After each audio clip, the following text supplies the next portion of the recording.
എല്ലാവർക്കും നമസ്കാരം. ടഫ് ചോദ്യങ്ങൾ എന്ന സെഷനിലേക്ക് സ്വാഗതം. ഈ സെഷൻ്റെ ഉദ്ദേശം എന്ന് പറയുന്നത് ഡിഗ്രി ലെവൽ പ്രിലിംസ് അതുപോലെ തന്നെ 10th ലെവൽ മെയിൻസ് പോലുള്ള പരീക്ഷകൾക്ക് തയ്യാറെടുക്കുന്നവർക്ക് സ്റ്റേറ്റ്മെൻറ്റ് ചോദ്യങ്ങളെ ഫെമിലറൈസ് ചെയ്യുക. അതുമാത്രമല്ല കോൺസെപ്റ്റ്സ് റിവൈസ് ചെയ്യാൻ പറ്റുക, റീകളക്ട് ചെയ്യാൻ പറ്റുക, അങ്ങനെയുള്ള കാര്യങ്ങളാണ് നമ്മൾ ഈ സെഷനിൽ ഉദ്ദേശിക്കുന്നത്.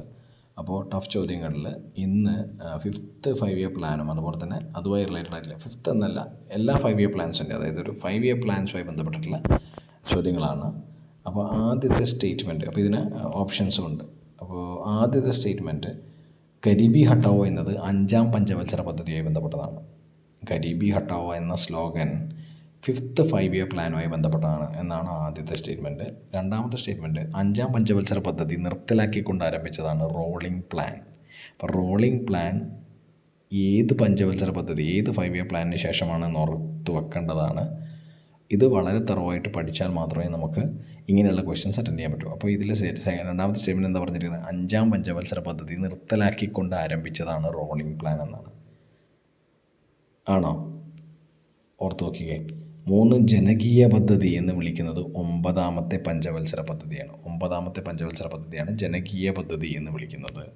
അപ്പോൾ അതിൻ്റെ ഓപ്ഷൻസ് കൊടുത്തിട്ടുണ്ട്. അപ്പോൾ ഒരു തവണ കൂടി നമുക്ക് ഒന്ന് നോക്കാം. ഗരീബി ഹട്ടാവോ എന്നത് 5ാം പഞ്ചവത്സര പദ്ധതിയായി ബന്ധപ്പെട്ടതാണെന്ന് പറയുന്നു. രണ്ടാമത്തേത് 5ാം പഞ്ചവത്സര പദ്ധതി നിർത്തലാക്കിക്കൊണ്ട് ആരംഭിച്ചതാണ് റോളിംഗ് പ്ലാൻ എന്ന് പറയുന്നത്. അതുപോലെ തന്നെ ജനകീയ പദ്ധതി എന്ന് വിളിക്കുന്നത് 9ാമത്തെ പഞ്ചവത്സര പദ്ധതിയാണെന്ന് പറയുന്നത്. അപ്പോൾ ഇതിൽ നമുക്ക് ഉത്തരം നോക്കുമ്പോൾ ആദ്യത്തേത് ഗരീബി ഹട്ടാവോ എന്ന സ്ലോഗൻ ഏത് പഞ്ചവത്സര പദ്ധതിയായി ബന്ധപ്പെട്ടതാണ്? ഇത് വളരെ റിപ്പീറ്റഡ് ആയിട്ടുള്ള ചോദ്യമാണ്. ഇത് ശരിയാണ്. 5th 5 ഇയർ പ്ലാൻ തന്നെയാണ്. 5th 5 ഇയർ പ്ലാൻ തന്നെയാണ്. ഇന്ദിരാഗാന്ധിയായിരുന്നു പ്രൈം മിനിസ്റ്റർ, അല്ലേ? രണ്ടാമത്തേത് 5ാം പഞ്ചവത്സര പദ്ധതി നിർത്തലാക്കിക്കൊണ്ട് ആരംഭിച്ചതാണ് റോളിംഗ് പ്ലാൻ.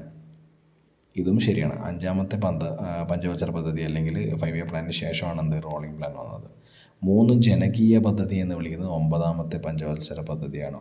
9th 5 ഇയർ പ്ലാനാണ് എന്ന് പറയുന്നത്. 9th ജനകീയ പദ്ധതി എന്ന് വിളിക്കുന്നത് 9ാമത്തെ പഞ്ചവത്സര പദ്ധതിയാണ്. അപ്പോൾ ഇത് 3ഉം ശരിയാണ്, അല്ലേ? 3 സ്റ്റേറ്റ്മെൻറ്റ് ശരിയാണ്. അപ്പോൾ ഇതിൽ ഏതാണ് ഓപ്ഷൻ 1, 2, 3? ഇതിൽ 2 ഓപ്ഷൻ, ഇത് 1 ആൻഡ് 1 ഓൺലി മാത്രം നോക്കാം, അല്ലേ? ഈ 2 ഓപ്ഷൻ ഉണ്ട്, ഇത് മൈൻഡ് ചെയ്യേണ്ട കാര്യമില്ല, തെറ്റിപ്പോയതാണ്. 1, 2, 3 ഈ 3ഉം ശരിയാണ്, അല്ലേ? അപ്പോൾ 5th 5 year plan, garibi Hatao, prime minister Indira Gandhi, ഇത് കഴിഞ്ഞതിന് ശേഷമാണ് റോളിംഗ് പ്ലാൻ വന്നത്. ജനകീയ പദ്ധതി എന്ന് വിളിക്കുന്നത് 9ാമത്തെ 5 ഇയർ പ്ലാനാണ്. അപ്പോൾ ഇതാണ് ഇന്നത്തെ ടഫ് ചോദ്യങ്ങൾ എന്ന സെഷനിൽ ഇത്രയുമാണുള്ളത്. വളരെ ഇമ്പോർട്ടൻ്റ് ആണ് ചില കാര്യങ്ങൾ കോറിലേറ്റ് ചെയ്ത് പഠിക്കുക എന്ന് പറയുന്നത്. ഇത് വളരെ സിമ്പിളായിട്ട് നൽകിയതാണ്. കാരണം ഇതിൽ കൺഫ്യൂഷൻ ഉണ്ടാവരുതെന്ന് വിചാരിച്ചിട്ടാണ് ഇങ്ങനൊരു കാര്യം ചെയ്തത്. അപ്പോൾ എല്ലാവർക്കും ഇത് ഉപയോഗപ്രദമാണെന്ന് വിചാരിക്കുന്നു. Bye, take care.